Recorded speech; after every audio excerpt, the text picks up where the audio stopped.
A Denver woman claims that homeless camps blocking the sidewalk are breaking federal law. Our Ivan Rodriguez took her complaints to the city.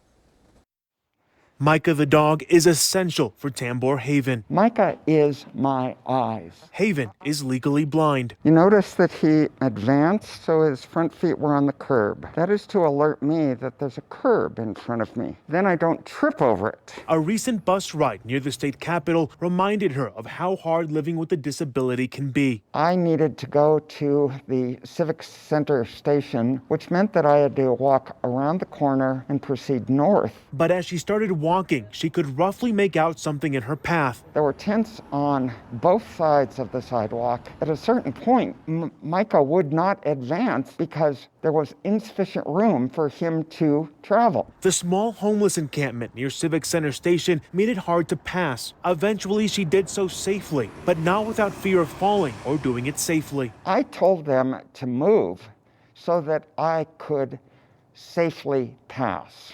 And they were very, very angry at me. But was this incident a violation of Haven's ADA rights? Emily Schumann with the Rocky Mountain ADA Center says not exactly. The ADA does allow for temporary disruptions in service as long as the state and local government entity is addressing those as soon as possible. Temporary disruptions could mean snow-covered sidewalks or, in this case, a homeless encampment. But it still doesn't allow the city to wash its hands of keeping them accessible. If it's a sidewalk, if it's a bus stop that is owned and operated by the city or the county, it is their responsibility to make sure that that accessible feature is maintained and in operable condition. Denver's Department of Transportation and Infrastructure says it's immediately sending out a crew to address the situation. Trying to live with a major disability is very difficult.